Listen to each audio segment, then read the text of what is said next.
So right here we have this mind reader game from Dice. This company sent this to me so I could teach you guys how to play this game. So thank you to them for partnering with me on this.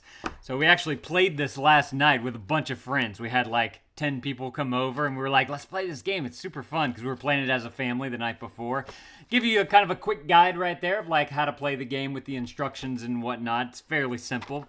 So you have these cards here. You get 2 stacks of these cards, and they have like a category on top.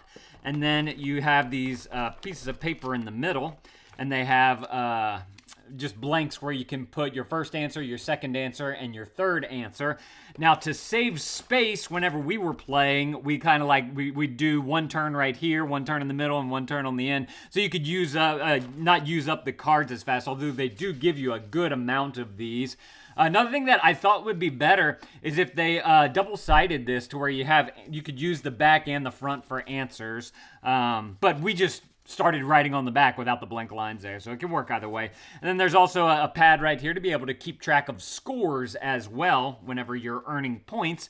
First one, either with the most points or the first one to a certain number can win the game. So everybody gets a little piece of paper there, and then you put out 3 of these cards face down onto the table. So we have places to go, dough, and how you doing. So you put those down, and then whoever's going first, whoever's turn it is, they can either choose. They either choose to pick someone, and you have to try and match answers with based on the questions on the card. So they can either choose someone to play with, or they can choose one of the 3 categories here, and then they spin the dial right here to be able to pick the person that's gonna that they have to play with.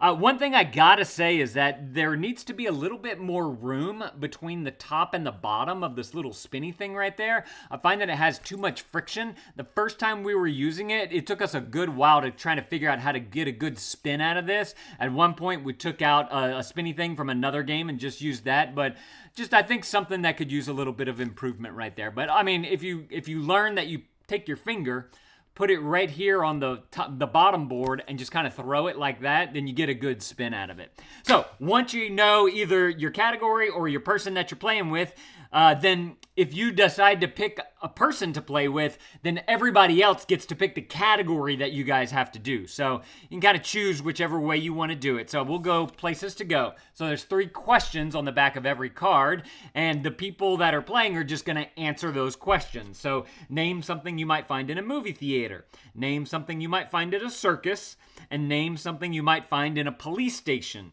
So there's no timer in the game. If you have someone who takes a long time to answer stuff, you might want to like set a timer on your phone or something like that. But whenever everybody has completed, the 2 people have completed answering, then they just kind of go back and forth and see which ones they got right. If you got 1 correct, you get 1 point. If you have 2 correct, you get 3 points. And if you have 3 correct, you get 6 points.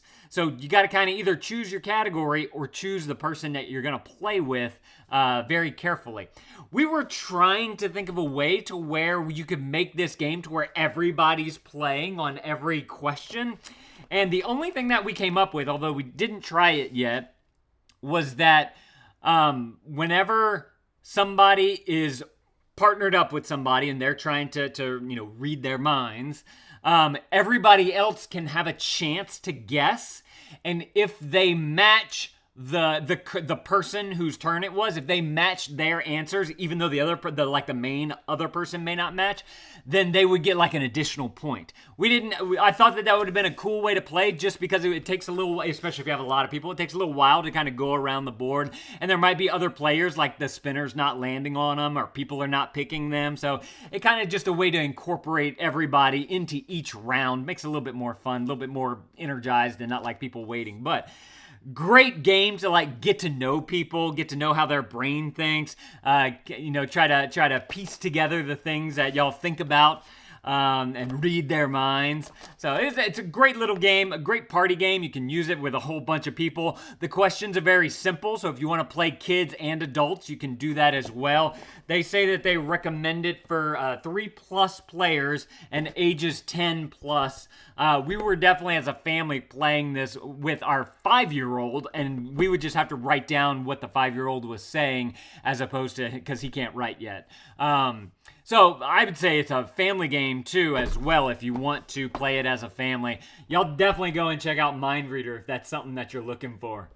Thank y'all for watching, and Dad out.